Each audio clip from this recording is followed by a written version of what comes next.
Bem-vindos ao podcast Às Cegas com os Canalhas. Um podcast onde a gente sempre degusta às cegas. E o que a gente quer com isso? Desenvolver técnica, melhorar a técnica de degustação, né? E eu acho que explicar, né, o porquê que a gente aprecia tanto e venera a degustação às cegas. Porque o que interessa é aquilo que está na nossa frente, aquilo que está na taça. A gente vai procurar marcadores, né, de tipicidade daquele vinho. E hoje eu trouxe aqui um vinho branco que o Maurício está servindo e ele trouxe um tinto para a gente fazer essa brincadeira. Vamos lá, né, então. Começando. Sacanagem, né? Sempre que serve às cegas, a gente já começa a fazer uma imersão, né, do o que poderia ser isso aqui, né? Então não vou nem botar no nariz antes, mas antes de começar a falar do vinho, cara, degustação às cegas é algo importante ou é uma grande bobagem? A gente pode gostar, mas vamos explicar se isso é importante, né? Eu acho que esse é o ponto. Para mim depois de tanto tempo, né, estudando no mundo do vinho, para mim é o que tem de mais nobre, de mais puro no mundo do vinho, a degustação às cegas. É o vinho sem nada de externo prejudicando, é o que está na taça, é a verdade, né, do vinho na sua frente, o vinho nu e cru na sua frente. O que você diz? Hein? Quase uma peça de poesia aqui, uma filosofia. Para você, meu irmão. Então, eu acho que a gente tem que dividir isso, né? A degustação às cegas, ela é importante para todo mundo? Acho que sim. Né? Não é porque a gente é profissional que a gente vai falar que não. Para o profissional é óbvio que é importante. Né? Bom, nós fizemos 3 diplomas, né? WST, International Sommelier Guild, Associação da Sommelier Internacional. Todos eles têm prova de degustação às cegas. Por quê? Por que o profissional precisa saber degustar às cegas? Acho que é óbvio que a gente precisa entender tipicidade, entender se o vinho tem qualidade pelo preço, né? Que esse Exatamente. É um fator aí que cada vez é mais importante, né? O vinho bom está cada vez mais caro. E para mim foi o motivo pelo qual eu comecei a estudar sobre vinhos para gastar o meu dinheiro da melhor forma possível. Então eu sou obcecado com qualidade e preço. Então acho que para o profissional isso é ainda mais importante, que está trabalhando numa distribuidora, num importador, num restaurante montando sua carta, né, gerente ali do programa de bebidas. Então, mas vamos lá, profissional, beleza, 100% importante. Agora, a pessoa que está começando, eu vou dar minha visão. Eu acho que é importante degustar às cegas, porque quem está começando muitas vezes começa a beber o vinho por indicação, né? Então o fulano diz, vai lá, compra o vinho X. E a gente, no início, não entende porra nenhuma, tá? Desculpa o palavrão, mas podcast dos canais aqui vai ter muito palavrão. Tá autorizado. Se a gente não olha o rótulo do que a gente está degustando, né, e quem está começando a degustar, eu acho que o principal é, eu gosto disso aqui. Não é nem entender qualidade, não é entender tipicidade, é entender o seu gosto. Exatamente. Porque às vezes a gente bebe, que as pessoas indicam pra gente, a gente nem entende se gosta ou não. Bebe porque alguém falou que esse vinho é bom. Mas ou porque ele é modinho, ou porque ele, né, todos os amigos estão bebendo. A gente tem vários exemplos aí, né, de vinhos que são famosos. Eles, né, tem esse conceito de soft brand, né, o próprio vinho, a própria marca, a própria uva, ele se vende, né, por si só. Exatamente, né? E aí não estamos falando só do rótulo, né? Pode ser a variedade de uva, né? Ah, não, bebe o Malbec, né? Que Malbec é bom, o Cabernet é ruim. Peraí, todo Malbec é igual? Todo Cabernet é igual? Todas as pessoas têm a mesma sensibilidade, né, ao que a variedade está entregando, mesmo que ele seja super típico. Então, pô, eu posso gostar, você pode não gostar, né? E eu acho que tem um cara que está no meio da escada aí, né? Que não é nenhum profissional, nem iniciante, que é a pessoa que está, vamos dizer assim, um entusiasta, caminhando, né? Tá querendo conhecer mais. E para ela, poxa, degustar cegas também é importantíssimo, né? É a chance de compreender um pouquinho melhor o que é uma variedade de uva, né? O profissional já sabe o que esperar de um Cabernet Sauvignon, ele já sabe o que esperar de um Sauvignon Blanc, ele já sabe o que esperar de um, né, se a gente estiver comparando um vinho de uma região com outra que faça a mesma casta, né? Então, poxa, sei lá, vou pegar um exemplo bem típico, né? Um Syrah do norte do Rhône versus um Shiraz de Barossa, né, lá na Austrália. Então, o profissional do vinho, ele já sabe. Ou deveria saber. Ou deveria saber, tá bom. Mas, quem está construindo essa estrada, está, vamos dizer assim,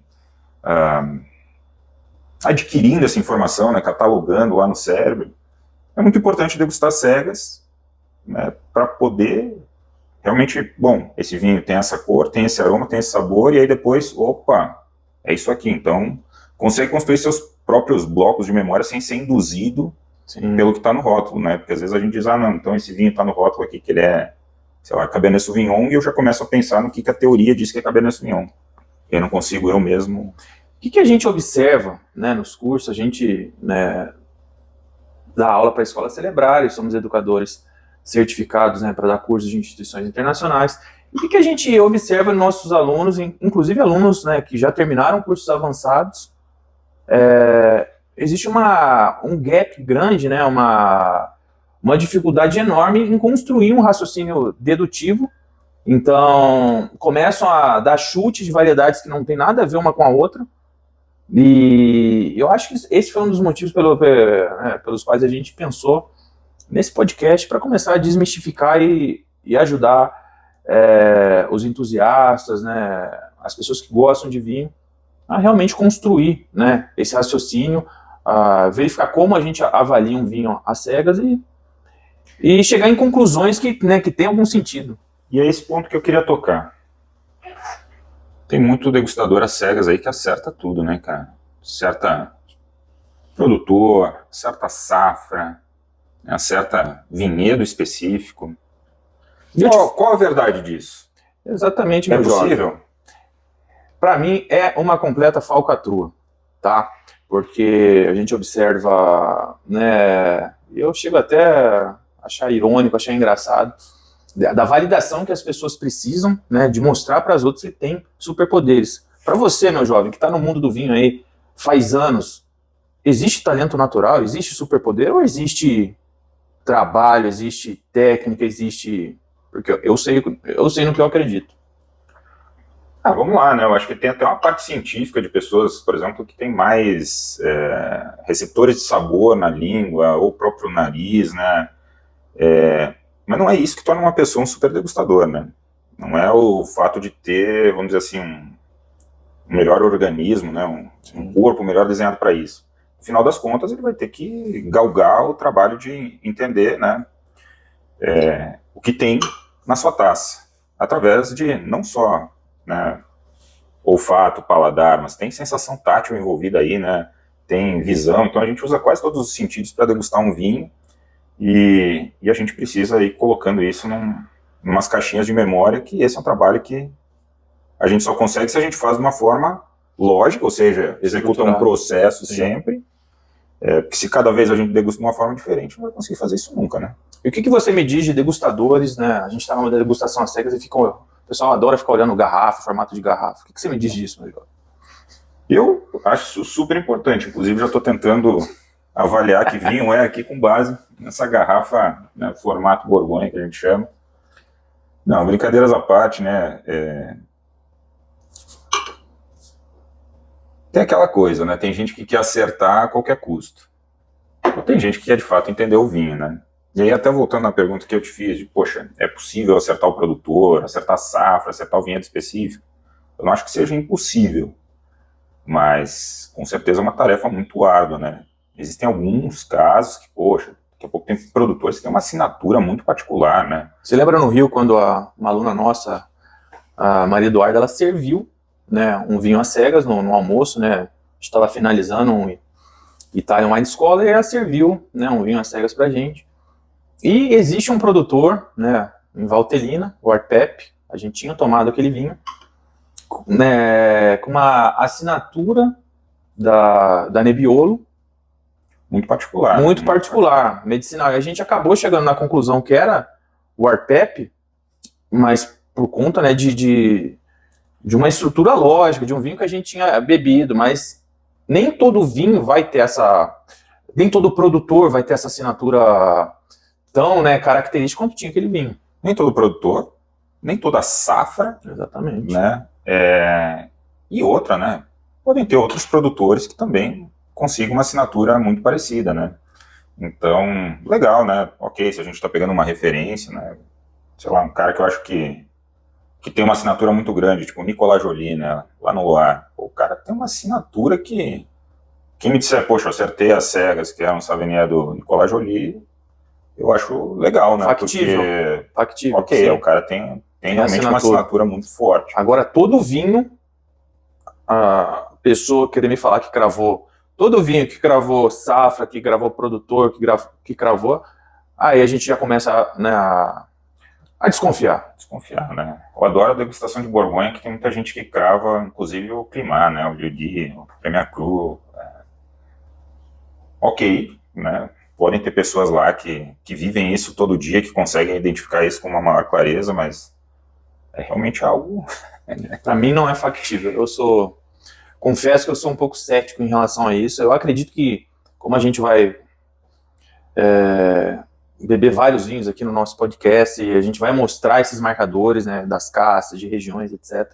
É possível sim. Agora, eu acredito muito em trabalho duro, acredito muito, né, tem até um cientista francês, o Le Poussey, que ele fez um estudo do consumidor, né, que a gente chama de baixo envolvimento, que é aquela pessoa que não bebe tanto vinho, compra o seu vinho no supermercado, e colocou como um sommelier treinado, né, então fez essa experiência com eletrodos e verificou que essa pessoa, né, que bebia o seu vinho casualmente, comprava o seu vinho, né, loja de conveniência, supermercados, não acendia, vamos assim dizer, o cérebro dessa pessoa como o cérebro da pessoa treinada. Então, isso, para mim, corrobora essa ideia de que é um treinamento, né? É um caminho que tem que ser traçado, como se você quer desenvolver um certo músculo do seu corpo, você vai estar fazendo a musculação para estar desenvolvendo aquele músculo.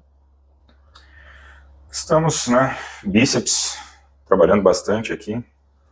Não está adiantando para esse fim, mas vamos lá, meu jovem, vamos começar a falar do vinho, então, né? Já que eu tô... Como tá essa cor desse vinho? Então, eu acho que a primeira coisa que me chamou a atenção, até na minha taça aqui ele não parece tanto, mas no decanto ele parece mais, né, puxando já com um dourado, né? Sim.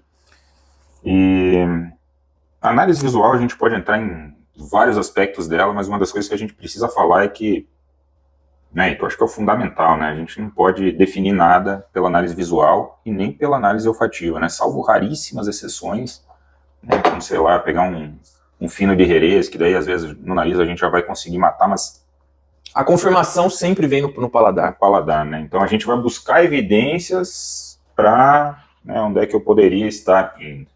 Essa cor aqui, que me leva talvez um pouquinho mais para um dourado, né? Uma cor com um pouco mais de intensidade, me faz pensar não necessariamente uma variedade, mas sim um vinho que já tenha talvez alguma idade ou que tenha passado por uma técnica de vinificação não tão redutiva, né? Ou seja, um contato com oxigênio aqui, ou então um caso mais raro ainda, mas eu acho que eu não faria essa sacanagem comigo na primeira vez, já trazer um branco aqui que fez contato com as cascas, né, para ganhar um pouco de cor.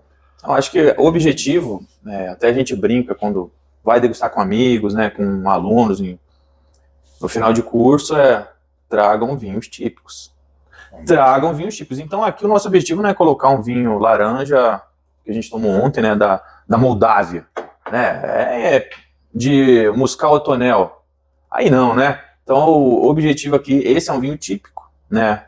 Acredito também que você coloquei esse, é um vinho típico, então acho que essa é a finalidade do nosso bate-papo aqui, é mostrar vinhos com uma certa tipicidade, né? Não vou dar nenhuma dica. Mas brincadeiras à parte, claro, né? Se o objetivo é descobrir, né, de onde o vinho veio, com que variedades ele é feito, ele precisa ser típico, né? Mas como é que eu sei que o vinho é típico se eu nunca provei? Bom, aí a gente precisa buscar a referência, né, de quem são os produtores e, enfim, existem outras formas da gente buscar isso aí, mas então tentar avaliar isso aqui, né? Já falei aqui de cor. E até de novo, não fui para uma variedade, porque variedades, né, poderiam ter muitas que tem uma cor dessas, por exemplo, desde uma casta que é conhecida por um frescor imenso como uma Riesling, né, que com o tempo vai desenvolvendo uma cor mais dourada, até, poxa, um Chardonnay, que poderia também ter uma cor mais dourada, que a gente sabe que são vinhos que com o tempo vão ganhando cor. Não sei se você concorda comigo, mas para mim, o aspecto visual, em vinhos tintos, ele vai me dizer um pouquinho mais, né, quando eu estou analisando o vinho branco. Então eu pego um vinho na taça que tem uma intensidade de cor mais pálida, isso já vai acender certas luzes aí no meu cérebro, não. Posso estar em algumas variedades. Agora no vinho branco, não sei se você vai concordar, um pouquinho mais é um pouquinho mais difícil, né? E só só para eu não esquecer, que eu acho que é uma coisa muito importante quando você falou de tipicidade, a gente tem que destacar que os órgãos reguladores, né, os conselhos, os consórcios, né, os comitês interprofissionais na França, eles existem para garantir que os produtores estão produzindo um vinho de acordo com a tipicidade daquela denominação de origem protegida. Então, existe casos de grandes produtores lá no Loire, né, Puy-Fumé, que eles queriam fazer um vinho diferente. Tá bom, meu amigo, quer fazer um vinho diferente? Vá ser feliz, mas vai rotular seu vinho como Vin de France. Tá? Então, é importante destacar que esses órgãos reguladores, que nada mais são do que associações de produtores, existem para garantir a tipicidade, né, e proteger os outros produtores pequenininhos daquela região, que precisam vender seu vinho. Que o próprio nome da apelação, né, Puy-Fumé ou Sancerre, né, já é uma soft grain, né? Ela quer comunicar algo, né? Diferente do Novo Mundo, né? Então acho que talvez esse seja um ponto bem relevante, né? Como o Novo Mundo se apoia no varietal, né? Sim.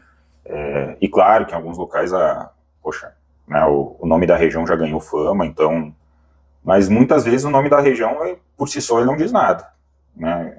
Sei lá, vamos pegar Estados Unidos, se a gente fala em Napa Valley, o que diz Napa Valley?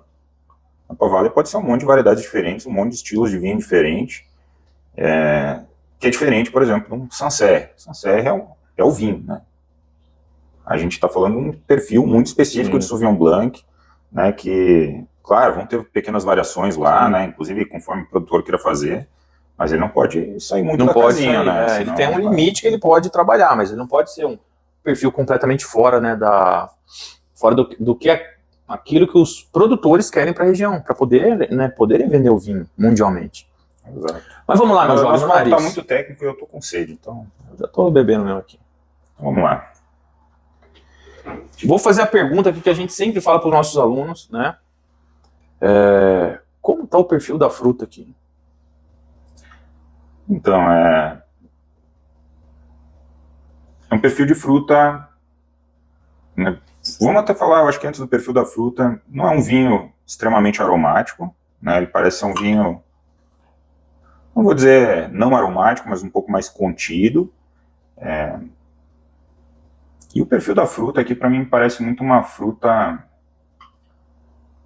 de polpa branca, assim, uma maçã, mas com caráter já meio passado, tipo um marmelo, um negócio assim. Não vou ficar buscando aí nos teus olhos uma confirmação ou não. Mas, por exemplo, eu não pego aqui fruta cítrica óbvia, tipo uma lima, um limão. Você diria, para mim, que analisando... de fruta de caroço, né, um pêssegozinho, mas para mim é mais essa maçã, esse marmelo, essa coisa, e parece que é uma...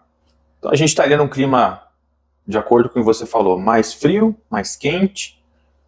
Eu acho que a gente pode considerar um meio termo aí, né? Então, obviamente, talvez até mais para frio, né? Porque para o vinho branco, quando eu falo de fruta cítrica, ou de fruta verde, ou fruta de polpa branca, estou indo geralmente para climas mais frios, né? E aí, conforme eu vou ou tendo influências moderadoras que esquentam, né? Ou realmente indo para as zonas mais quentes, eu vou ter uma fruta de caroço. E aí, se eu for para um clima ainda mais quente, uma fruta tropical, né? Não parece ser o caso aqui, né? Então, ficaria ou com uma região de clima frio, moderadamente frio, ou uma região...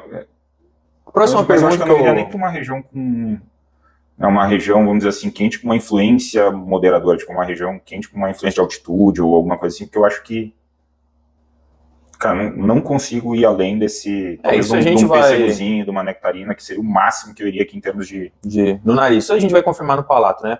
Minha próxima pergunta aqui, existe algum marcador, e essa pergunta, né, é muito importante, existe algum marcador típico que você pega, né, quando a gente está falando da análise olfativa? Talvez que o perfil da fruta já me leva aqui, mas eu tenho uma coisa, né, que não é de uma variedade única, mas que a tal da cera de abelha, né, que para mim aqui tá... para mim tá bem evidente. Bem evidente a cera de abelha, e a gente já começa a pensar, né, começa a somar nessas peças desse quebra-cabeça que a gente está... Vamos ver agora, meu jovem, no palato para... Pois é, tô tentando achar mais alguma coisa aqui no nariz, mas ele tá mais realmente para esse perfil da fruta, essa cera de abelha, talvez um leve floralzinho, né, uma flor Concordo. de laranjeira, Sim. alguma coisa assim. Uhum. Mas, bom,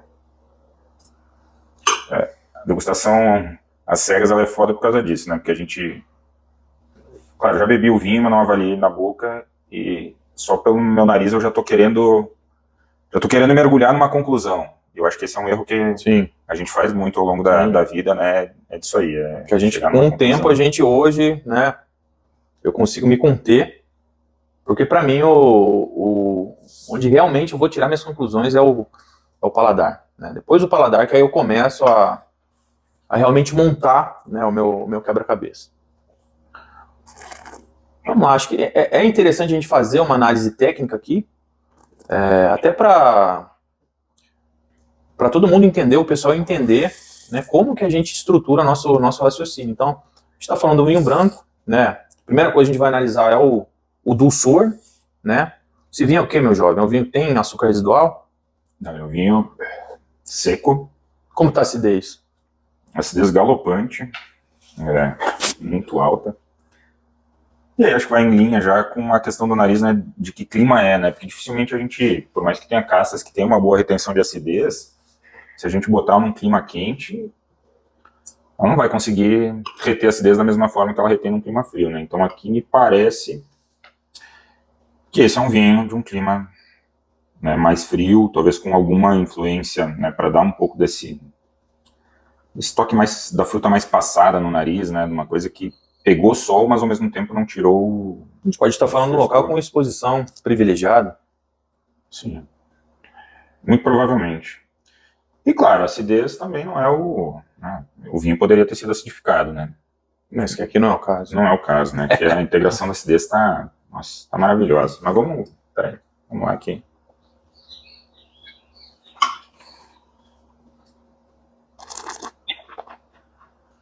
E os marcadores que você pega aqui no paladar confirma a sua suspeita inicial, te levaram para outro caminho. Dá para ver que é um vinho que tem uma intensidade alta, né? Ele tá fazendo a careta ali, que eu já devo ter feito também. Mas esse vinho, só para a audiência aí saber, tem uma intensidade, uma concentração alta. Depois a gente fala de qualidade, né? Mas obrigado por me trazer uma coisa de ótima qualidade aqui. Sempre bom degustar as cegas, ainda mais quando o vinho é bom, né? Até esse é um ponto que a gente tem que falar, né? Se a gente traz um vinho de baixa qualidade, a tipicidade fica prejudicada. Exato. Né? É muito mais difícil avaliar, a gente consegue entender que o vinho não tem qualidade, né? Então, eu peguei um vinhozinho ruim, ok, ele não tem qualidade, dependendo da variedade, se for, tipo, sei lá, uma Cabernet Sauvignon que a gente sabe, né, que quando o vinho não tá maduro, ele vai ter aquele pimentão, aquela coisa. Até dá para entender que variedade é, mas existem outros perfis de vinho que, né, se o vinho não tiver grande qualidade, vai ficar cada vez mais difícil entender a variedade, entender da onde ele vem. A gente só vai conseguir entender que não, a qualidade aqui tá devendo, né? É difícil, né, meu jovem? A gente pegar a tipicidade e todo mundo tem que entender que 10% dos vinhos, ou até menos, são vinhos feitos para a gente beber, né? Ele com envelhecimento em garrafa. 90% dos vinhos, eles são produzidos para a gente beber logo, entre 2 e 4 anos. Eu acho que a gente está sendo ainda a parte do restante da população aí, meu irmão. Temos que parar com essa história. Exatamente. Estamos consumindo demais os vinhos velhos. Mas vamos lá. Falando em vinho velho, você acha que esse aqui é um vinho velho? Tem muito terciário, tem... Não, então, aí é que tá.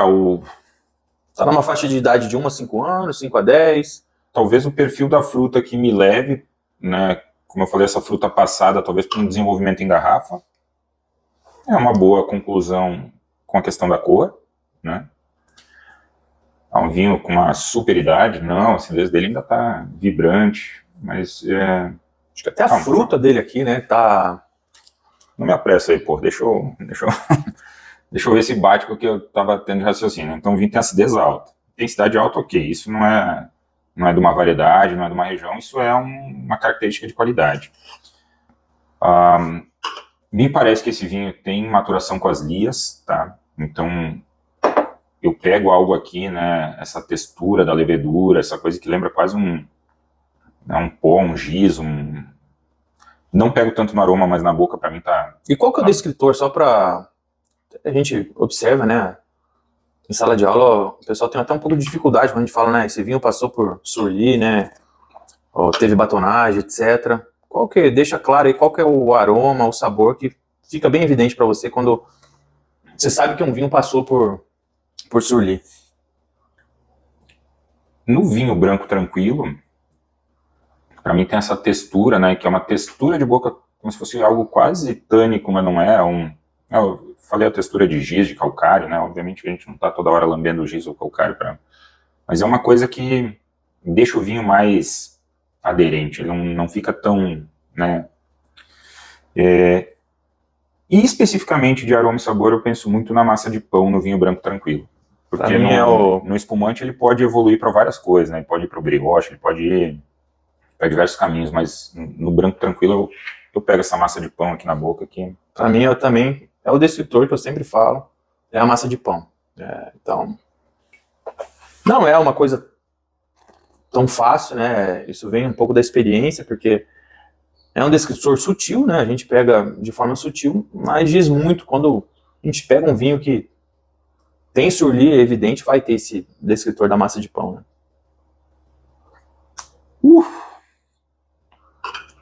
Vamos lá, eu acho que para fazer minhas conclusões aqui... A gente está no novo mundo ou no velho mundo? Que eu estou querendo avaliar o álcool, né? Para mim esse é um vinho que ele está no limiar, talvez, do álcool médio para o alto, ou talvez, né? Eu estou falando isso, 14, 14,5. Não acho que chegue nos 15. Mas, pelos marcadores, eu não consigo ir para muitos lugares no mundo, né? Tá, vamos lá. Você acha que esse vinho é um vinho típico? Vai ficar chato se eu falar que é típico e errar, né? Mas vamos lá, vamos all in. Acho que é um vinho típico. A gente está no velho mundo, no novo mundo? Estamos no velho mundo. Qual país? Por quê? Porque no velho mundo. Então, eu acho que a acidez, né? Esse perfil de fruta que é uma fruta mais contida, geralmente eu associo isso ao velho mundo. Não é uma regra sempre, ainda mais com todas essas mudanças climáticas aí, né? Sim. A gente tem visto cada vez vinhos mais frutados no velho mundo. Mas esse marcador da cera de abelha, junto com essa acidez galopante, extremamente alta, junto com esse álcool talvez um pouco mais alto, né? E talvez até o marmelo ali, aquela maçã batida, são todas coisas que me falam de Chenin Blanc. E Chenin Blanc... Cara, a gente não tem muitas referências no mundo, né? É o que? É Loire e África do Sul, assim como... a gente tem outros locais no mundo, mas como referência... É Loire e África. É até interessante a gente falar que na África, né, do Sul, a Chenin Blanc é chamada de Stim, e lá a gente tem 17 mil hectares de videiras de Chenin, e no Loire a gente só tem 9 mil, apesar, né, da Chenin ser nativa do Loire. E aí eu vou te fazer a seguinte pergunta: por que você não iria para a África do Sul?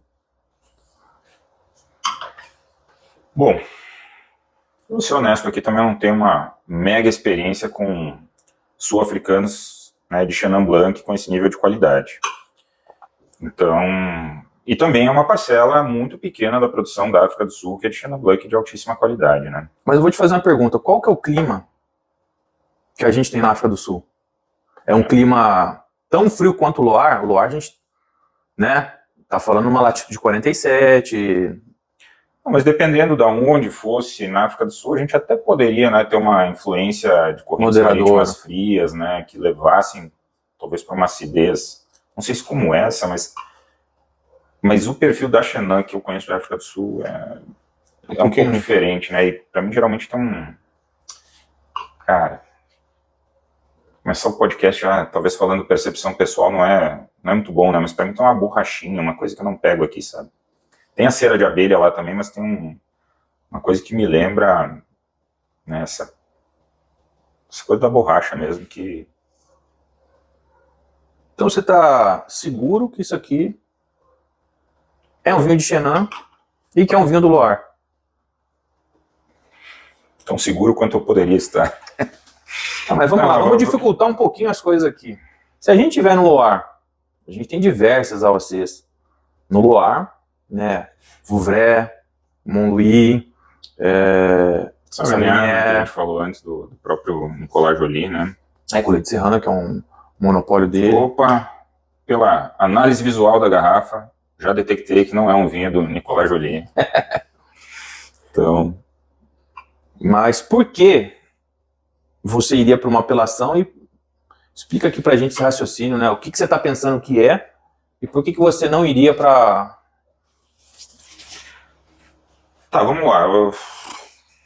Desembucha, né, cara? Então, pensei em Chenin Blanc, né? Me parece perfil França. Com esse álcool mais alto, me parece que é um lugar privilegiado. O Loire não é uma região quente, né? Via de regra, é uma região que tem algumas áreas com melhor exposição e tal. Latitude 47 norte, né? Só para o pessoal saber o quão frio e quão ao norte, né? Sim, vamos lá. O que tem mais ao norte na França do que o Loire? Champagne Alsácia. Champagne Alsácia, né? Mas Alsácia tem um privilégio, né, das do Vosges. efeito Foin lá das Vosges, então aqui não, aqui a gente tem influência do Atlântico entrando e esfriando ainda mais uma região que já está numa latitude fria, né, fria por natureza. Então eu tenho que pensar em Savigny, que seria aí o ponto mais quente. E por que Sauvigniers tem... Explica para o pessoal por que Sauvigniers tem essa influência mais quente. Qual que é a exposição de Sauvigniers? Está exposto para o sul, né? Então, realmente está numa parte privilegiada. Acho que, só para eu, né, não ficar tão mal aí caso eu tenha errado, também, vamos lá, aquecimento global, né, mudanças climáticas, escala 4.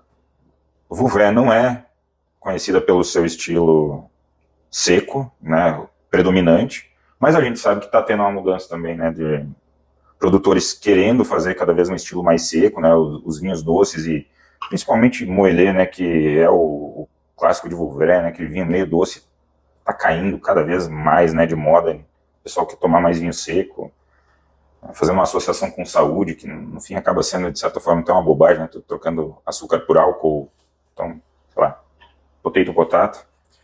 Mas não tomei Vouvray com esse perfil, né, de extrato. Acho que aqui tem um pouco mais de extrato. Montlouis eu já descartaria, né? Eu acho que não tem exposição tão boa. Exposição norte. Seria muito mais austero. O que mais poderia ser? Pô, provamos um sensacional no curso. Chenin Blanc, né, cara? Que é uma raridade, né? Porque Chenin, uma OC principalmente conhecida pelos seus Cabernet Franc, né? Mas também tem branco de Chenin Blanc. Também tá no Loire, também tá pertinho. Mas eu fico aqui com Savigny. Ainda assim, pelo livro deveria ser o que eu tô pegando na taça. Vamos lá, meu jovem. Agora só me diga que não é um Chardonnay. Que pode ser, né? Tudo pode ser. Chardonnay, né? Vamos lá, abre a garrafa e vamos revelar esse vinho branco. Essa aqui? Pô, eu ainda tava olhando para outra garrafa, cara. Não viu o set da mesa aqui, então... peraí, não falamos de idade ainda, né?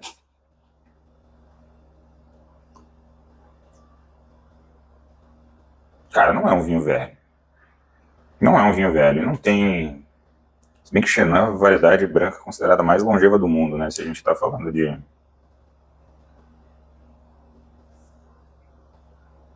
sei lá. Ficaria aqui no 2020. Foda porque... Não, se for, Savigny não é um vinho que a gente bebe todo dia também, né? Então é legal, tem esse marcador, mas... Opa! Então tá. Depois a gente mostra a garrafa, né? Mas é um Savigny Domaine Richoux 2018. Quanto é que tem de álcool aqui? Não tem no rótulo. 14,28%, meu jovem. Cara, aqui deve ser um vinho barato, né? Não, é o vinho que a World Wine traz. Um vinho na faixa dos seus 600 e poucos reais. 600 e lá vai bico ou 600 e pouco? Mas não existe Sauvignéis barato, né? E se a gente for pensar na qualidade desse vinho, né?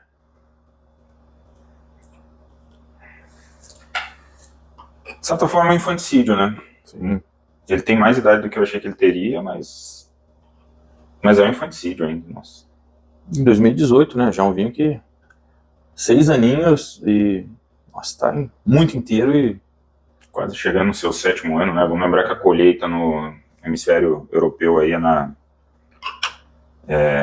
aliás, aqui deve ter sido o final de outubro, Sim. Talvez até início de novembro, né? um belo vinho. Eu, particularmente, eu adoro a Chenin. É uma uva muito versátil, né? A gente pega desde espumantes, né? A gente pega espumantes, lá, Vouvray, método tradicional, e a gente pega grandes vinhos aí, doces, né? No Rio Layon, que é um tributário lá do Loire, Coteau do Layon, Bonnezeau, né? inclusive lá que fica, né, o único Premier Cru e Grand Cru do Loire, né? Chaume Premier Cru e o quarto de Chaume. Que, inclusive, para quem gosta de vinho doce, eu acho que, cara, a entrega, se a gente comparar, por exemplo, com o Sauternes, pelo mesmo preço, eu acho que os vinhos do Loire, eles entregam... Eu sou suspeito, eu vou no Loire sem pensar, porque o custo-benefício, e eu acho que a falta de procura desses vinhos, o Sauternes é um nome muito mais famoso, né? Então, Quartz de Chaume, a gente consegue achar diversas barganhas, né, meu jovem? Eu acho que um ponto que é relevante, né? Porque estamos falando de vinho aqui, né? E falando justamente de degustar cegas para entender qualidade. Quantos produtores tem fazendo Sauternes e quantos produtores tem fazendo, sei lá, Quartz de Chaume, Bonnezeau, mesmo um Coteau do Layon bem feito? Muito menos, né? Pouquíssimos. Então, acho que é muito mais fácil ter uma, que a gente chama, né, de uniformidade, uma consistência de qualidade lá do que... A gente agora, bebeu eu confesso que esse estilo seco aqui, puta, que é o páreo, velho. A gente bebeu um grande produtor lá de Quartz de Chaume, inclusive do Loire, o Balmar, né, um 98, que estava, como diz o Serjão, nosso outro amigo canalha, de tomar pelado no escuro, né? Sentado pelado num quarto, no escuro. Experiência que não vai entrar pro videocast por razões óbvias. Altamente recomendada, Serjão. Um dia ainda vamos fazer isso aí. Não junto, né, pessoal? Deixar bem claro aqui que cada um no seu quarto aí. Caramba. Belo vinho, obrigado, meu jovem. Obrigado mesmo. E parabéns pelo... Espero que agora o que eu trouxe esteja à altura, né? Porque... We shall see. Nossa, não tô nem querendo apressar aqui, meu. Vai ser vindo aí, tu que tem que trabalhar agora, pô. Não, peraí. Deixa eu servir um pouquinho mais longe. Mas olha só, né? A gente já tava falando que era muito difícil acertar as coisas e tal, e aí, pô, o cara acerta aqui, né? Acho que isso aqui tá parecendo já que um videocast, podcast fajuto pra cacete. Mas... acho que isso aqui a gente tem que falar, né? Que é realmente um arquétipo de vinho muito sui generis, né? Ele é de lá e meio que não tem como a gente fugir muito para outras coisas. Eu até fiquei batendo na minha cabeça que, tipo, pô, será de abelha? O que tem será de abelha? Um Viura de Rioja, né? Mas aí bota na boca, o vinho é totalmente diferente. E aquela coisa, né, que quantas provas a gente já fez, né, de degustações às cegas, e que a gente sempre fala, veio a primeira intuição, você tá seguro daquilo, não fica overthinking, né, não fica pensando muito, não fica querendo inventar a roda, tá ali, o vinho tá ali falando com você, ele mostrou o marcador, é um vinho típico, não fica pensando demais. Veio a tua intuição, né, e você tem a bagagem, é Chenin, é do Loire, é Sauvigniers, ponto. Isso aqui é, claro, né, é um vinho muito típico, né, pro pessoal que inclusive quiser comprar depois, né, esse aqui é o Bigotier Sauvigniers 2008 da Terra Vita Vinum, né, Inclusive, vou comprá-lo para vir num day, tá? Não estou fazendo propaganda aqui adiantada, mas é sensacional esse vinho. Aonde achar esse vinho, Muito bom. Ele é uma belíssima referência, que é Chenin Blanc no Loire, Chenin Blanc seca no Loire, né? Porque eu acho que esse é o ponto muito típico. Como você falou, quando a gente estava afunilando, né, o teu raciocínio, por que não pode ser Vouvray? Por que não é Montlouis? Isso aqui tem muito extrato. A concentração, ele é muito concentrado. Então,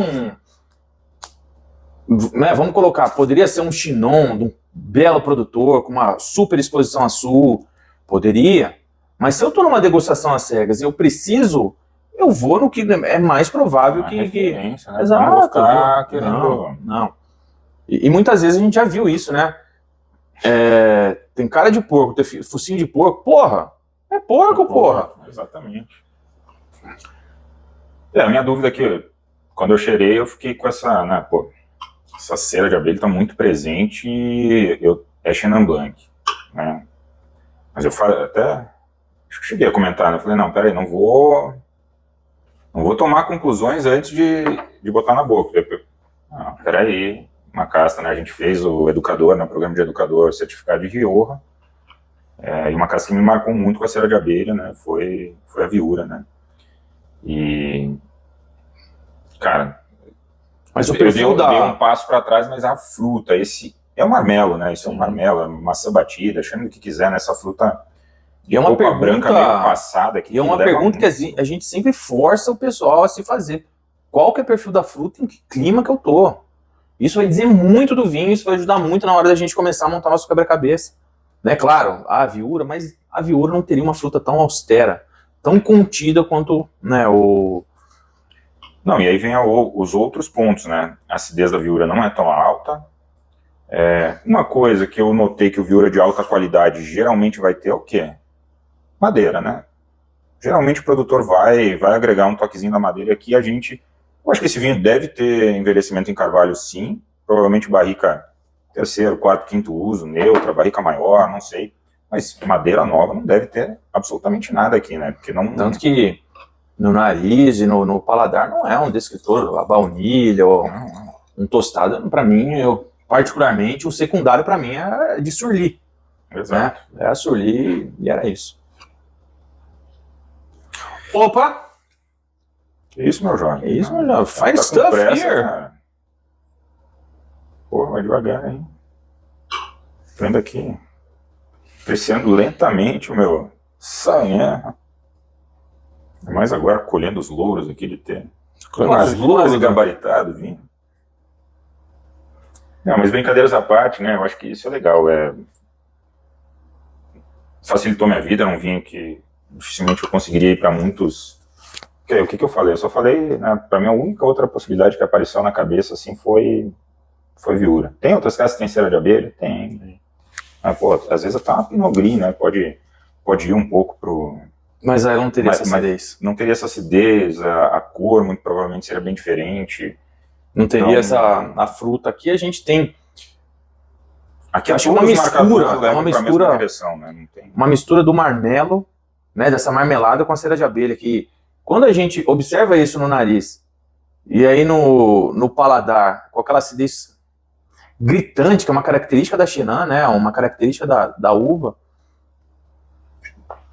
então leva muito a gente pro caminho da Chenin. Então. E o nível de extrato, álcool, qualidade, vai nos colocar, né? No Sauvignon, exatamente. Vamos dizer assim, 90% dos casos, sim, a gente vai ir para esse... Com certeza. E para mim não poderia ser a África do Sul aqui. Tem belos exemplares, né? Eu amo a África do Sul. Ken Forster, a FMC, que é o grande vinho, né? É o vinho pelo qual a Chenin Blanc da África do Sul ficou conhecida, né? O Ken Forster, a FMC. A gente teve a oportunidade de visitar e... sensacional. Lembrei, até provei 2 semanas atrás, da Hatz, de vinhas velhas, que também tem um negócio legal na África do Sul, que tem muita vinha velha principalmente em Swartland. Mas ainda assim o perfil era diferente. É o perfil da fruta. A gente não encontra na África do Sul, até porque, pessoal, a gente está falando de um clima mediterrâneo, a gente tem influência da Benguela lá, mas que é uma corrente, né, marítima muito fria, que vem da Antártida, mas ainda é um clima né, quente com influência moderadora, não é um clima frio com influência, vamos dizer assim, Sim. mais quente, como a gente está falando de Savinés. Então, o perfil da fruta, a gente iria muito mais para uma fruta de caroço, e dependendo da safra, até um pouquinho, um toque de uma fruta tropical, do que nessa fruta que você falou, de polpa branca.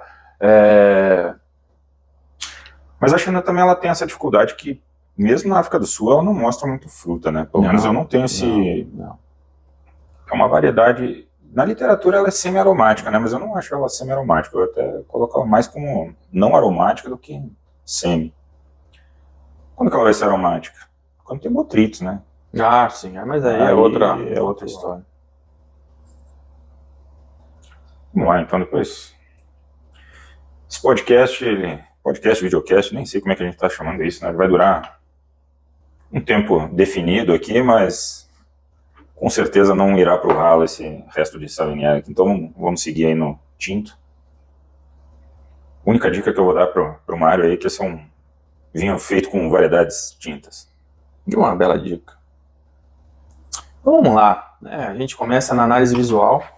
Eu observo aqui que você trouxe um vinho que ele tem uma intensidade, né, mais pálida, né?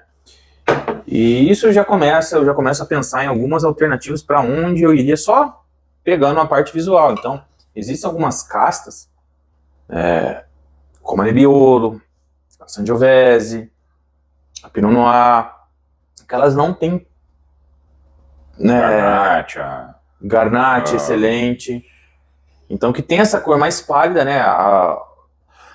Só uma parte mais técnica que as antocianinas são grupos, né, diferentes de antocianinas, algumas são mais instáveis, e aí dependendo da casta, ela é mais rica, né, numa antocianina mais estável, né, por exemplo, como a Cabernet Sauvignon, a Syrah, então a gente vai ter aquela cor mais intensa. A antocianina, eu acho que todo mundo está escutando desculpa. Isso aqui...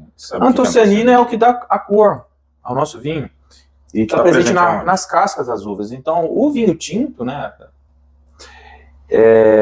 com exceção das castas, né, das uvas tintoreiras, como por exemplo a Alicante Bouschet, a polpa é transparente. Então, qual é o momento que eu adquiro no meu vinho a cor, a antocianina e o tanino? É durante a fermentação alcoólica, que acontece, né, em contato, o mosto em contato com os sólidos, em contato com as cascas. Então as antocianinas estão presentes nas cascas, e aí a gente tem certas variedades que são ricas em certos grupos de antocianinas, e outras, né, em outros grupos. Basicamente são 5 grupos. E o que é legal a gente aqui ressaltar é que essas castas que têm essa cor mais pálida, essa intensidade de cor mais pálida, são grupos de antocianinas que são instáveis, tá? Então, como a gente falou, né, na degustação do vinho branco, quando eu estou analisando visualmente a cor de um vinho branco, não me diz tanta coisa quanto eu tô... Exatamente. Então aqui eu já tenho, né, alguns caminhos que eu posso percorrer, mas também nada...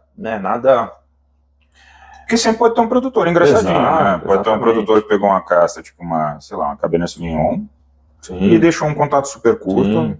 E fez assim como no vinho branco o cara pode pegar e encher de contato com as cascas. Exatamente. Assim como tem umas coisas mais absurdas ainda, né? Que o cara pega um Sauvignon Blanc e passa nas cascas de uma Syrah para fazer um mundo vinho hoje. Eu espero que você não me traga esse tipo de... Talvez eu trouxe um Esse vinho tipo que se de identifica bruxaria como outro vinho, né? Também hoje existe essa possibilidade aí da identificação, né? Cada um se identifica com Meu jovem, partindo aqui para análise, então, olfativa, e eu já começo a fazer certas perguntas, né? Aquelas caças que eu já fiz, aquela... Vamos para a primeira. Qual é o perfil da fruta? É um Vocês vão ouvir bastante sabor, né? É. Qual é o perfil da fruta? Qual é o perfil da fruta? Primeira pergunta, e é isso aí. Para mim é uma fruta vermelha, madura, mas não sobremadura. Eu estou falando aqui de um morango, uma cereja, não uma cereja, né, mais ácida, mas uma cereja madura, tá? Então, a gente falar de aromas primários, que eu gosto de fazer essa separação na minha cabeça. Primeiro eu estruturo os aromas primários, depois eu vou ver se tem ou não secundário e se tem ou não terciário. Então, começando aqui, caráter da fruta, uma fruta vermelha madura.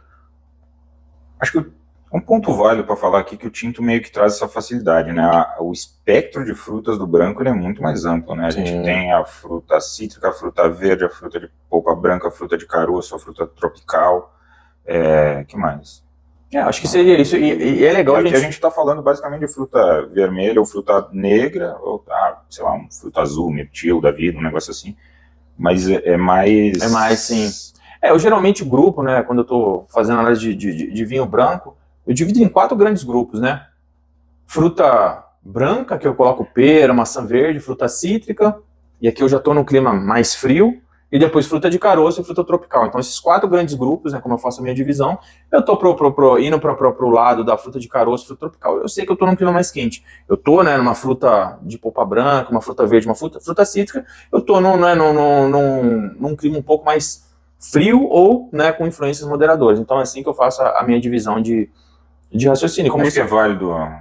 Bom, sempre nunca é, né? Mas é uma técnica que eu acho que é válida. De novo, vamos botar uns 90% das vezes aí. Sim. Porque o tinto ele é um pouco mais sacana daí, né? São só 2 grupos, mas a fruta vermelha e a fruta preta não necessariamente elas vão dar muito a noção do clima, né? Eu posso ter fruta preta num clima frio, com certeza. Embora seja mais tradicional ter mais fruta vermelha, mas eu posso ter, né? Porque a variedade ela vai falar mais alto. Né? Lembra quando a gente estava em Rio e a gente visitou aquela... A gente visitou uma vinícola que eles tinham o Red Side of the Tempranillo e o Dark Side. Qual que era? Era lá em Raro mesmo. É a Roda, né? A Roda, exato. Tem o perfil do Roda 1 ou Roda 2, eu não me lembro, não me recordo, mas um é o The Red Side of Tempranillo e o outro The Dark Side. Então a gente está falando da mesma região, da mesma casta, mas duas facetas. Então, aqui para mim, claro, fruta vermelha, fruta preta, mas para mim o que diz muito mais, eu separo em 3 grupos. A fruta mais austera, just ripe, né, mais ácida, a fruta madura e a fruta sobremadura. Então aqui, nesse vinho, eu ficaria não ficaria tipo naquela fruta madura, eu estaria entre o just ripe e a fruta madura. Né? Quase maduro e maduro. Né? Exato, aqui para mim não tô naquela fruta madura, porque eu falei fruta madura, mas o pessoal pode achar que não, tô falando de um clima mais quente, não, mas aqui eu posso estar num clima mais quente, mas com certeza eu tenho influência fria aqui. Né, pela análise da fruta, né, só análise da fruta, do perfil da fruta, tá? Vou manter meu poker face aqui que eu não posso dar nenhuma dica, né? Mas vamos lá, já que isso aqui é para ser algo educativo, a gente está falando aqui, né? Eu degusto vinho profissionalmente há praticamente 15 anos, você também tem uma trajetória relativamente longa. É muito fácil a gente cheirar aqui e dizer, não, essa fruta está num perfil quase maduro, just ripe, ou overripe. Essa definição, né, como é que a gente... Deixa mais didática. Como é que a gente pode... Uma pessoa que está começando, né, como é que eu entendo se isso aqui é menos maduro ou mais maduro? Eu gosto muito de usar aquele conceito de tipo, cara, eu tô cheirando isso aqui, se eu fosse morder isso, né, se isso fosse de fato uma fruta... Exatamente, isso é como é que... Né, vai ser mais doce no paladar, vai ser mais azedo, que eu acho que é um negócio que ajuda bastante, porque todo mundo sabe, né, pelo cheiro, se uma banana está verde ou ela está madura ou ela está sobremadura, né? Uma bela comparação. Sim, pelo menos quem come banana não é um mistério, né? É muito fácil tu cheirar e saber, né? E aí, bom, a banana a gente muitas vezes não precisa nem cheirar, né? Só olhando já sabe. Mas quando a gente cheira, muitas vezes, né, pô, ela tá amarelinha por fora, tá bonitinha, mas a gente cheira e percebe que, se for comer agora... Ela tá um pouquinho verde ainda. Tá um pouquinho verde ainda, né? Então, acho que essa é uma dica legal. Ótimo. Porque a banana é uma fruta que é fácil a gente achar aqui, né? É fácil, uma cereja... mas se a gente vai fazer com uma cereja, com uma ameixa, o resultado... Difícil. Claro, a banana também tem um aroma mais presente, né? Mas aqui a gente tá falando de maturidade da fruta, né? Eu acho que, então, separar nesses 3 grupos, eu acho que verde, indo pro just ripe, né, madura e sobremadura. Então, ou até compota, né, dependendo do que pode acontecer. Exatamente, que a fruta sobremadura que é a geleia, né? Quantos vinhos, né, vinhos de clima quente, sul do Rhône, Espanha, né, que é aquela compota mesmo, aquela geleia, E esse vinho não. Vinhos de sol, né, vinhos de sol, muito sol. Esse vinho não. Esse vinho, né, ou de um clima frio, ou de um clima com influências frias, né, vamos assim dizer. Sure. Pelo perfil da fruta, eu ficaria, né, Isso, claro que eu vou confirmar no paladar, mas eu tô, tipo, entendendo mais para um vinho que vem de uma região com influência fria, né? Não é de um clima frio, já tenho, né, o que eu estou pensando, qual caça, de qual região. Eu iria, né, para um clima que tem influência fria. É um clima um pouco mais quente, até porque a fruta não está tão austera. Tá. Ela está indo, né, para esse caminho de uma fruta, de uma cereja mais madura. Então, um clima não tão frio, mas com influência fria, tá? Não estou dizendo que está certo, né? Até porque eu não quero influenciar, ainda nem acabou a análise do vinho, né? Mas uma coisa que eu gostei é a consistência entre o que tu está identificando e o que tu está concluindo. Que esse é um ponto que eu vejo muita gente fazendo errado na degustação, né? Tipo, não, eu acho que isso aqui é fruta vermelha, é uma cereja fresca, e eu acho que isso aqui é um Cabernet Sauvignon. Não é que não possa existir Cabernet Sauvignon com cereja fresca, mas vai ser a exceção da regra, né? Então, acho que uma das coisas que a gente está falando de degustação às cegas não é só fazer análise, é fazer uma conclusão, né? Ou ir para algum caminho baseado na análise. Sim. Tem muita gente que sabe degustar certinho. É que a pessoa escreve o vinho perfeitamente e faz uma conclusão totalmente equivocada porque ela quer acreditar que é uma outra coisa. Até porque, para mim, não tem uma... Isso eu acho interessante, ter um raciocínio lógico, né? A questão do Sherlock Holmes, né? Tem aquela questão da dedução, ter aquele raciocínio lógico para chegar numa... A dedução não é adivinhar algo, a dedução é olhar para o que tem. É científico, né? Exatamente. Exatamente. Então aqui para mim, além de primário, além da fruta, tem um floralzinho, uma rosa, e eu pego o secundário nesse vinho, tá?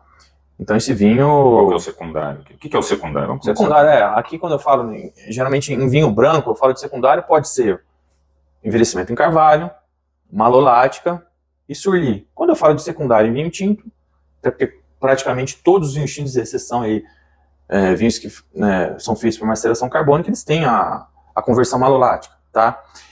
Então aqui quando eu falo de secundário no vinho, é que o vinho passou, né, teve uma passagem, não todo vinho em 100% de carvalho novo, mas ele teve uma passagem por barril de carvalho, tá? Então, eu acho que tem madeira nova aqui.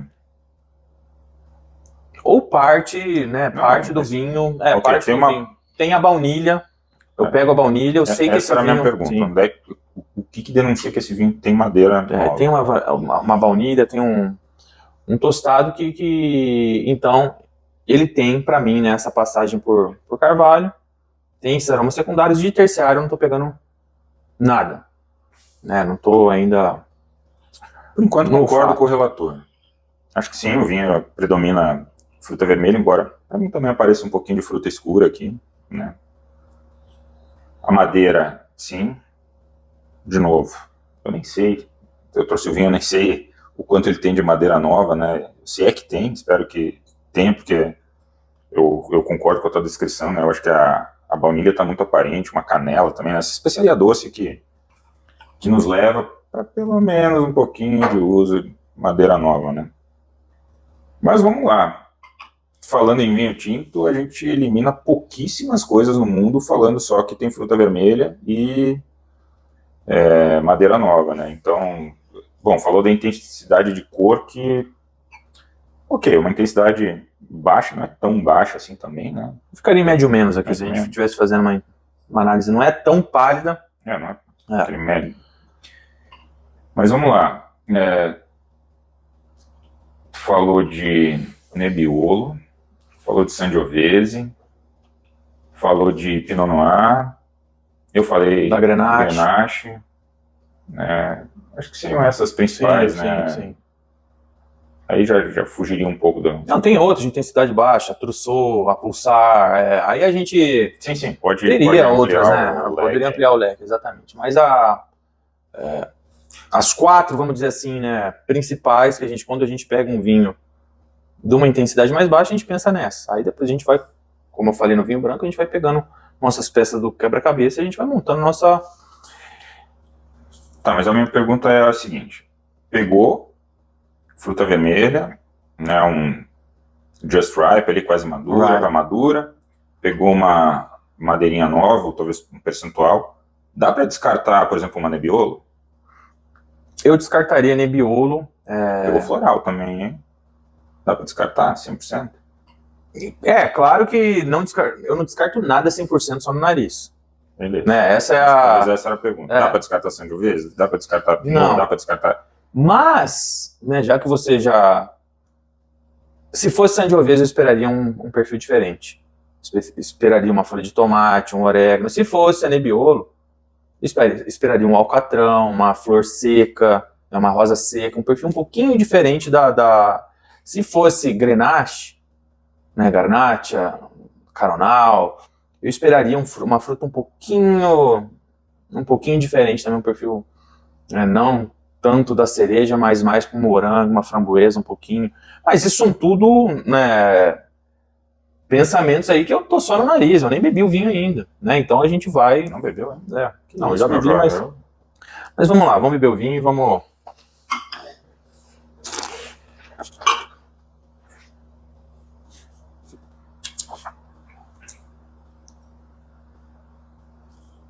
O vinho é seco, a acidez é alta. O tanino, eu ficaria em médio aqui. Médio, não ficaria em médio menos não, ficaria em médio. O que também já me... O perfil da fruta confirma aquilo que eu tinha observado no nariz, né? Uma fruta entre o just ripe, né? Quase madura para madura. Mas o álcool aqui é um vinho um pouco mais quente.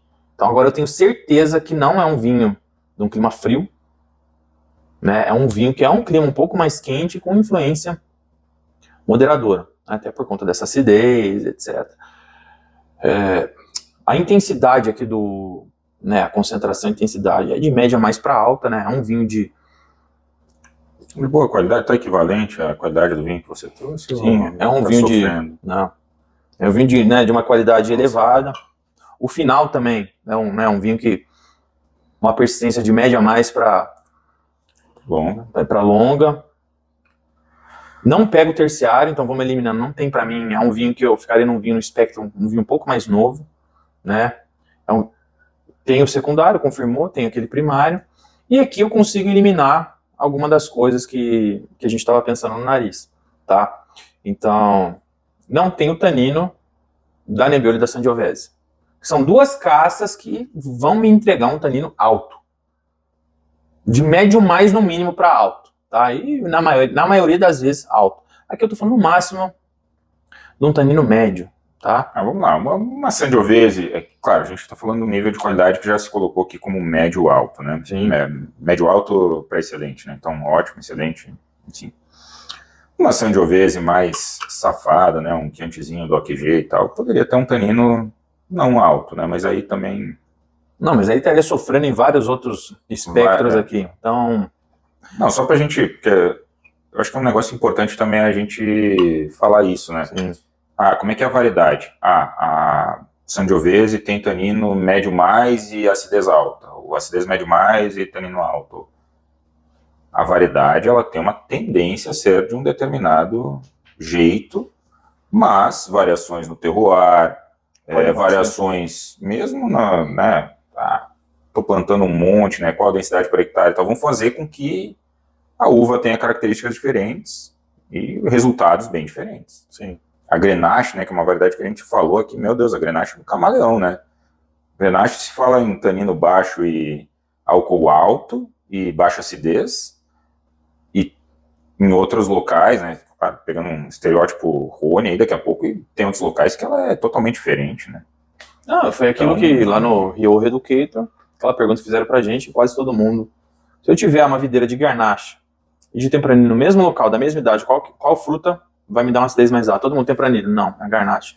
Então a Grenache, ela é muito incompreendida, né? A gente pegou vinhos de Grenache de péssima qualidade, mas a gente já teve a oportunidade de tomar e servir nos cursos.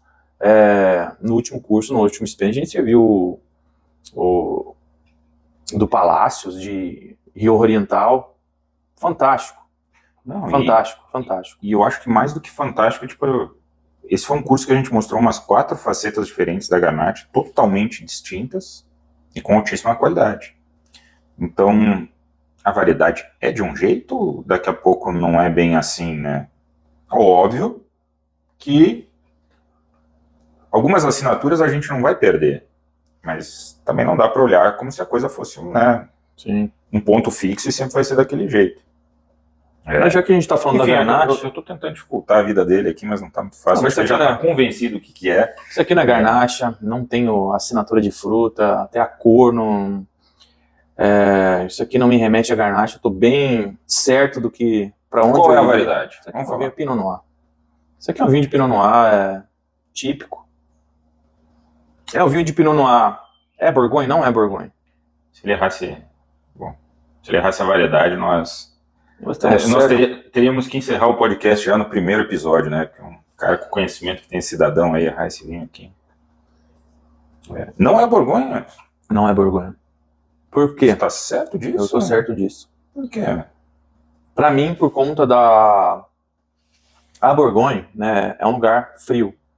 A gente tá falando de paralelo 46, 47, é um lugar mais frio. Apesar de na Côte d'Or, né, que é o santo graal aí da Pinot Noir, a gente ter as Morvan Hills que estão protegendo, né, as influências frias que vêm do centro da França, dificilmente eu vou atingir essa maturidade e essa sensação de álcool, né, e vão ser um pouco, nesse nível de qualidade, vão ter um pouco mais de elegância do que esse vinho aqui. A gente está falando de um vinho de alto nível aqui, né, concentração, final, etc.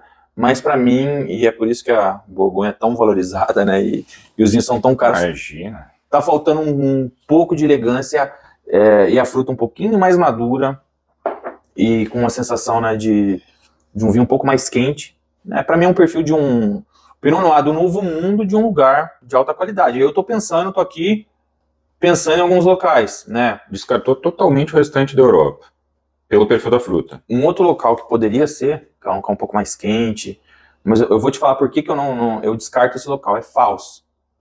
Então eles estão fazendo excelentes Petit Bourgogne lá em Fals, só que lá, a gente já teve a oportunidade de tomar vinhos de lá, os barris, né, o carvalho de Fals, ele tem uma característica única, que ele tem um toque de coco, que ele tem uma alta concentração de lactones. Não sei se você lembra, a gente bebendo nas cegas. Não, isso aqui tem um perfil de Bourgogne, né, tem um perfil um pouquinho mais quente, porque Baden, Fals, né, são locais na Alemanha um pouquinho mais quentes, mas ele tinha aquele toque da lactone. E isso para mim, quando eu estou bebendo um Pinot alemão, né, um Petit Bourgogne alemão, eu pego essa, né, então aqui eu não tenho. Acho que a intensidade de cor também seria um pouquinho menor. Menor, sim. Então, de fato não é Baden, não é Fals. É que eu tô pensando em até intensidade de cor, quando eu tô falando visualmente um Pinot da Bourgogne, aqui tá um pouquinho mais intenso na cor, mas isso aqui é uma soma de várias coisas, né? Então isso aqui, eu tô certo que é um Pinot do Novo Mundo, e eu tô pensando em alguns locais, né, de referência, e vamos conversar sobre esses locais, né? Não poderia ser, bom, agora só fazendo vamos pensar na Europa ainda. Poderia ser Pinot Nero? Itália, né? Pinot Nero, Trentino, Alto Adige, chute mais ousado aí, ou Trepò Pavese, lá na Lombardia. Eu acredito que não. O própria Toscana, né? Sim, ele faz tem, alguns Pinot Nero com um perfil um pouco mais... Sim. Não, poderia até ser um jeito de unificação mais aproximado do Novo Mundo, né? De uma safra um pouco mais quente, poderia. Mas como a gente falou, se 90%, eu não vou... Não vai dar um chute. Eu não vou me chutar que é um Pinot Nero de uma safra quente, de um produtor, não vai se foder, eu não vou. Eu sou sorry, mas eu não vou. Então eu tô pensando, né, poderia ser? Claro. Porque a gente tem várias coisas que a gente tem, mas aqui eu ficaria num Pinot do Novo Mundo, tá? E aí eu tenho algumas alternativas aqui onde que a gente acha Pinot de alta qualidade no Novo Mundo, né?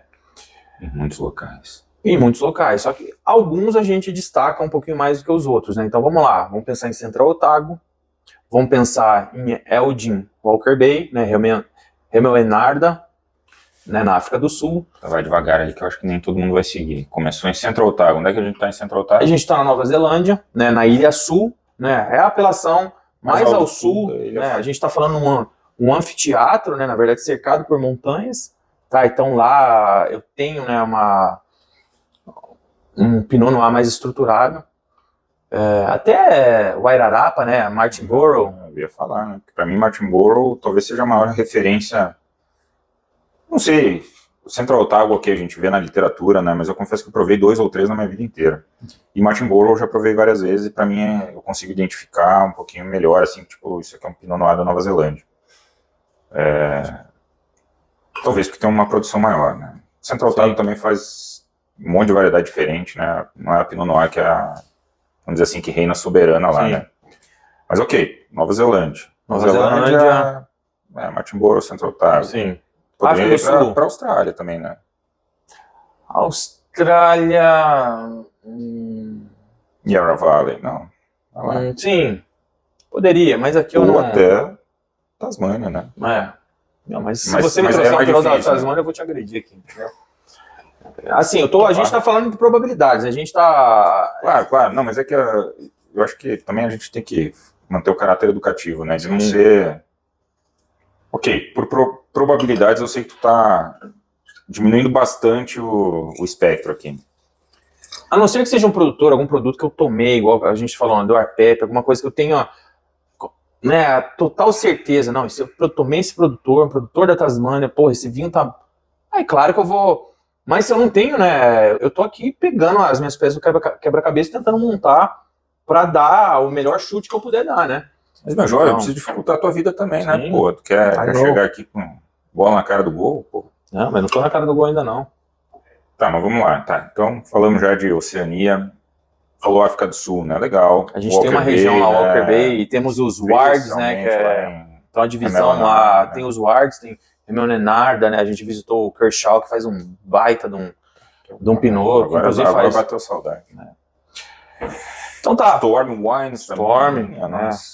Inclusive, né, uma conterrânea nossa, né, trabalha é dona da Storm. Assim. A gente poderia estar falando, né, um outro local que é muito famoso para Pinot Noir, que inclusive na década de 70, o Durham foi para esse lugar, por conta do David Lett, né, da Erie Vineyards, né, nos concursos mundiais, Oregon. Tá, então, o Oregon é muito forte para Pinot Noir e Pinot Gris.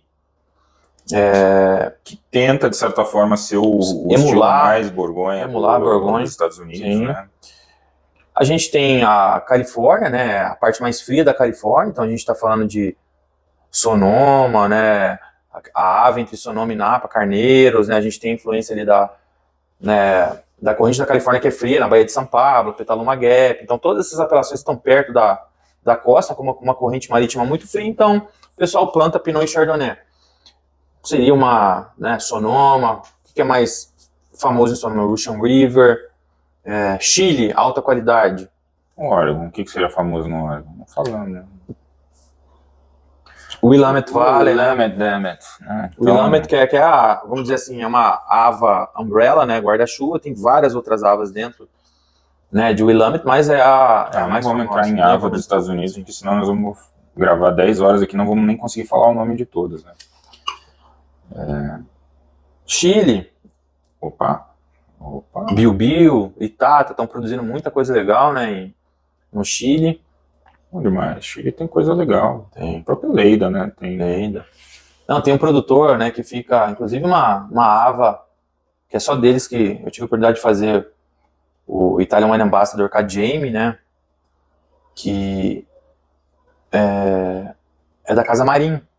Então, não, né? Madeó, então. É uma DO, Loa Barca. Loa Barca, uma DO. Ava já estava misturando nos Estados Unidos aí. DO. Então, é uma DO, né? Loa Barca, que é só para Casa Marim, que também é como se fosse Centro Otago, cercado de montanha, vai ficar bem pertinho do Pacífico, né? A corrente de Humboldt fria pra caramba também. Então, quem já teve a oportunidade de visitar o Chile, né? Você chega na parte da manhã, tá tudo coberto de névoa, né? Por causa dos cracks, né? Das rachaduras que a gente tem na Cordilheira Costeira. Então, um lugar frio. Cachamanga, né? Então pode ser muito perto do Pacífico ou pode ser em Biu-Biu e Itata, né, que estão mais ali ao sul. A Austral hoje tem, né, alguns produtores desbravando. Osorno, né? Osorno, então... algumas coisas aí. A própria Patagônia, né? Exato, né? Patagônia... Qual é o nome daquele produtor da World Wine, o Gintes, o 45? Otrônia, Otrônia, lá em Chubut, né? belíssimo produtor, que inclusive é hoje o vinícola mais austral, a vinícola, né, os vinhedos mais austral do mundo, inclusive mais ao sul que Centro Otávio. Mas temos outros na Patagônia muito famosos, né? Talvez o mais famoso aí que puxou a referência para lá, né? Chácara. Sim. Pinot Noir não é tão fácil assim, né? Não, a gente tá aqui tentando, né? Novo Mundo, pegar só a América, caramba, é um monte de região. Parece que todas elas puxando para a costa pacífica, né? Porque é por causa dessa influência fria. Exatamente. E mesmo a África do Sul, que a gente falou de Walker Bay, né? Elgin ali, Menard ali, tem a Benguela, né? Que é super fria e só por isso que eles podem produzir Pinot e Chardonnay ali. Então é sempre, mesmo que a região tem um clima, né, mediterrâneo, como tem o Chile, como tem a Califórnia, como tem a África do Sul, eu tenho uma influência moderadora muito fria, né, um corpo de água muito frio, que permite, né, esses produtores que têm vinhedos mais próximos da costa plantar uvas de maturação mais precoce, que é a Pinot, que é a Chardonnay, que é a Sauvignon Blanc, e por aí vai. Que no fim é aquela história, né? A Pinot é uma variedade de maturação que ela amadurece muito cedo. E se eu tenho um clima que é moderadamente quente ou quente, eu diminuo ainda mais essa janela de maturação, eu não vou ter um vinho complexo, não vou ter um vinho interessante. Mas a uva amadurece muito rápido, então preciso, no mundo inteiro, até na Borgonha agora, está se precisando de influência resfriadora para que a uva consiga ter seu ciclo, né, preservado de amadurecimento. Mas enfim, vai lá, não vou... Chega de aula aqui, né? Chega de aula. Mais uma vez, né, e eu acredito muito nisso, eu acho que é muito difícil a gente cravar, né, mais no mundo globalizado que a gente tem hoje, vários produtores produzindo, né, só que aqui eu vou com o meu embasamento teórico, né, naquilo que eu acredito que esse vinho mais se aproxima, até por conta do carvalho, né, dessa percepção de algo e tal. Então vou ficar nos Estados Unidos, tá? Para mim é um Pinot americano, tá? De Sonoma, de Oregon, aí é um pouco mais difícil, né? Então, mas eu fico um Pinot americano, né? Entre ali Oregon e Sonoma, e se eu tivesse que realmente cravar, eu ficaria em Sonoma por conta, né, eu acho que o Oregon teria um pouquinho mais de elegância, né, dessa questão de vários produtores da Borgonha que estão lá. Então, esse seria meu chute. Não é um vinho velho, não peguei terciários, não tem idade. Para mim é um vinho ali 2020. Né, um vinho com... Tá me copiando, pô. Não, brincadeiras à parte, né, nada a ver um vinho com o outro. Tá, mas... Supondo que você esteja correto no país, vamos tentar voltar a ser um pouquinho educativo. O que eu poderia pegar de diferença entre, né, além dessa parte que você falou de elegância, né, entre o Oregon e a Califórnia, né, seja Sonoma, seja outras partes da Califórnia? O que eu tenho que é o fator fundamental lá? Então, acho que é a latitude, né, que já vai me dar Sim. Vai me dar uma austeridade um pouquinho maior no Oregon. E talvez por isso, né, tipo um Drujã da vida, né, que, para quem não conhece, né, Drujã, um negociado da Borgonha, sensacional, importante, um cara conhecido por qualidade, foi para os Estados Unidos, para uma área que ele sabia que podia fazer algo parecido com o que ele fazia em casa, né. Ele acreditou realmente no terroir, até pelo desempenho do David Lett, né, do Irie Vineyards, né, acho que era 75 a safra, que participou dos mundiais, ficou em segundo, tipo um baita vinho. E opa, vou comprar vinho daqui, né, um lugar mais ao norte ali, né. E bom, então, ok, temos... Acho que um ponto que tu levantou aqui que é muito legal é álcool, né. Poderia estar em Havas, lá nos Estados Unidos, né, no Central Coast, Edna Valley, né, na parte, né, de Santa Bárbara, Santa Inês, a gente tá perto da... É frio pra caramba, cara, o pessoal planta Pinot e Chardonnay, então, poderia ser um puta de um Edna, poderia ser um Santa Bárbara, poderia, Santa Bárbara, Santa Inês, então, Mas assim, sendo os Estados Unidos... É lógico que eu vou ficar em Sonoma. Estando na região, não vou te foder aqui e dizer, não, me diz a ava específica sobre a qual esse vinho foi engarrafado, até porque muitas se sobrepõem. Exato. E aí vai do produtor, se ele quer dizer que é o trabalho dele, porque tem muito produtor que fundou a ava, né? Mas se eu estou numa prova, e Então, a gente ensina nossos alunos a serem muito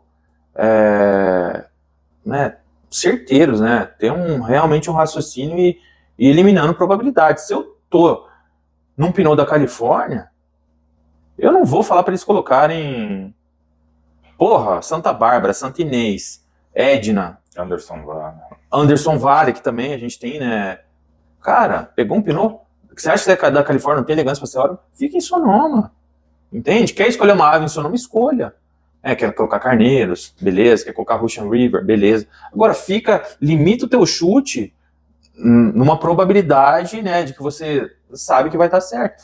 Mas vamos falar a verdade. Se a pessoa acerta a variedade, acerta país, pô, já tá excelente, né? Para mim, né? Eu acho que vamos voltar para a parte inicial, né, do nosso papo aqui. Qual que é o objetivo de degustar cegas? É ficar dizendo que acertou a produtora, a região? Eu nem me arrisco. Eu nem falei produtor, né? Vamos falar, por exemplo, eu brinquei, eu sei que não é Nicolas Joly pela garrafa, porque a garrafa da Nicolas Joly é uma garrafa diferente. Mas eu não chutaria outro produtor em Sauvignon, entende? Né? Ou eu sei que é do Nicolas Joly, ou então, pra mim, Sauvignon, eu não sei o produtor, não sei, cara, não tem como... E pro pessoal entender a relevância de você cravar produtor, no Campeonato Mundial de Degustação, que a gente, né, faz parte, a gente é do time brasileiro, você não tem que acertar produtor. Você acerta... Eu acho que no passado até tinha um pontinho mínimo lá por isso. Produtor, mas eles viram que era tão irrelevante. Você acerta a casta, você acerta o país, né? E você o que é mais importante? Casta ou blend, exato. Depois o país, depois a região, né? Depois a safra. Exato, e então, é isso. Tipo, numa pirâmide, que mais vale ponto é acertar assim, a casta. Né? Casta, país, né? Então é muito mais importante você acertar a casta, depois o país. Então, eu digo, cara, você acertou casta, acertou país, o resto é lucro. E aí onde a gente vai direcionar nosso chute, né? A gente vai pegando e... Porra, igual, podia ser um grande produtor de Edna Vale, agora, puta que pariu, né? Eu não vou chutar mesmo que seja Edna Vale, eu não vou chutar, a não ser que seja um produtor que eu tenha certeza, eu tenha bebido, tenha uma assinatura, né, única, aí eu vou chutar o produtor, entende? Se não, eu vou ficar no... the best educated guess that I can have, né, my friend? Eu acho que daí vamos voltar de novo, né, pro início do papo. O que é o objetivo de degustar cegas? Se você é um completo amador, é só entender se você gosta ou não gosta. E aí depois olha o rótulo.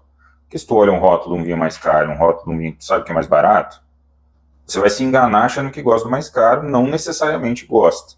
E aí vai gastar dinheiro em coisa que não precisaria, que é uma grande bobagem no mundo do vinho. Se você é alguém que está, né, no processo de estou me desenvolvendo, estou entendendo melhor, é muito legal começar a entender primeiro qual que é a variedade ou blend, né, porque tem coisas que não existem, sei lá, blend GSM, né, é quase que é o blend GSM, né, não existe, tipo assim, não, isso aqui é só Grenache, ou só Syrah do Sul do Rhône, ou só Mourvèdre, né, é entender que é um vinho do Sul do Rhône. Então, que é um blend GSM base, GSM, pode ter das variações, pode ter pouco. E aí, entender que é dessa variedade, ótimo. Entender que é de um país específico, ótimo. Mesmo para os profissionais, cravar uma apelação, se não tiver uma assinatura, se tivesse me trazido um Chenin Blanc, que não fosse tão bom quanto esse, mas com o mesmo perfil, ele poderia ser Mont Louis Soulard, ele poderia ser Sauvignon de um produtor que não preza tanto pela qualidade, ele poderia ser um Vouvray. Por Deus, ele poderia ser sei lá, qualquer coisa, né, cara, um Anjou Blanc. Exatamente. Então, o que me ajudou aqui foi a altíssima qualidade. Se fosse um degrau abaixo, eu estaria fodido. Você ia chutar Luar já estaria ótimo, porque você teria acertado uva, país, região. E era isso, entendeu? E não é pela minha satisfação pessoal, é pelo entendimento de tipo, cara, eu entendo, né, entendi o vinho. Então isso é importante para quem está no... E aí, para quem é profissional do ramo, o que a gente precisa entender aqui? Precisa entender qual que isso aqui vem dos Estados Unidos? Acertou, é Pinot Noir, é americano. É Califórnia. Let me check. É Sonoma, porra, então tá, é Sonoma. Falei não ia forçar a água porque não faz sentido algum.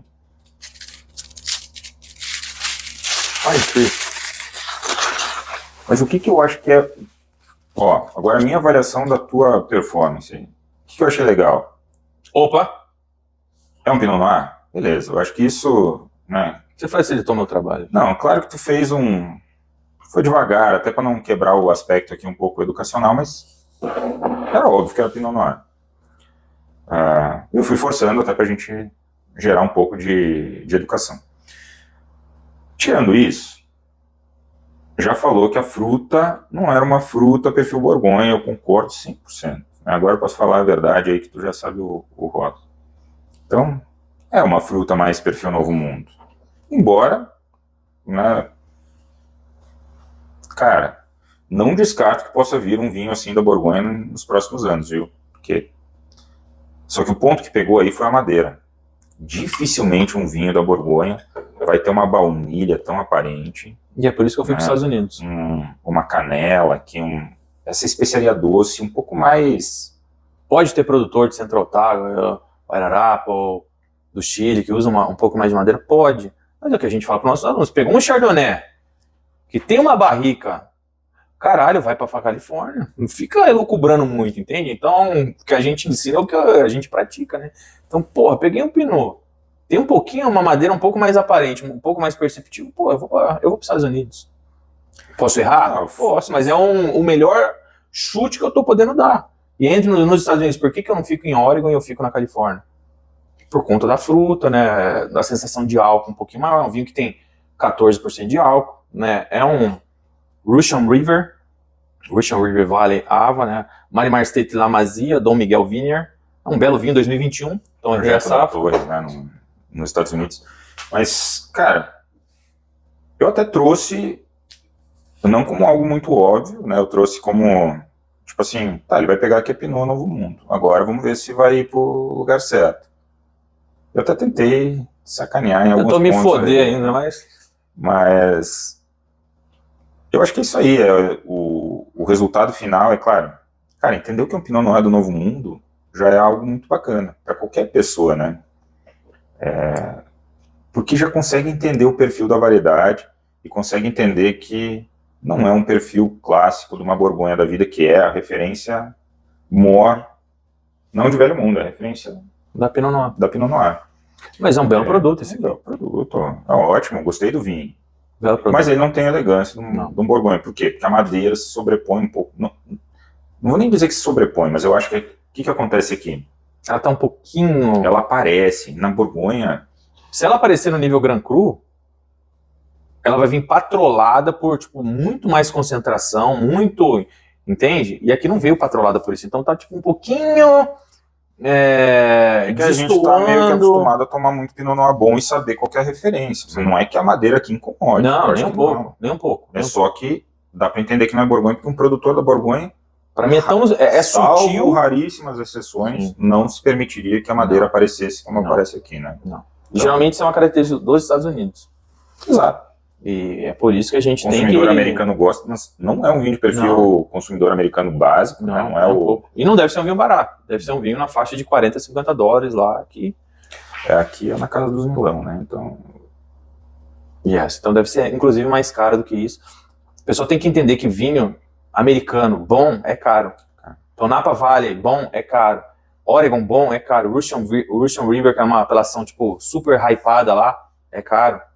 É um belo produto. Obrigado por compartilhar. E é isso, né, meu jovem? Pessoal, As Cegas com os Canalhas, primeiro episódio. Talvez ficou até muito mais longo do que a gente esperava. Mas quem tiver paciência para acompanhar na íntegra, ótimo, acho que vai aprender, né, muitos detalhes. E a ideia dos próximos, obviamente, a gente continuar degustando as cegas, mas trazer também pessoas... que são representativas no mundo do vinho aí, né, para darem suas opiniões sobre isso, né, porque a gente não quer deixar isso aqui monopolizado, né, só com a nossa ideia. Mais importante, beber também, né, porque é uma coisa que quem nos conhece A gente ama beber, a gente ama o vinho e isso aqui pra gente é, né? É meu propósito, entendeu? Meu propósito de vida é o... Tenho certeza que esses decanters logo estarão vazios e não serão no ralo da pia. Saúde, pessoal. Valeu, até a próxima.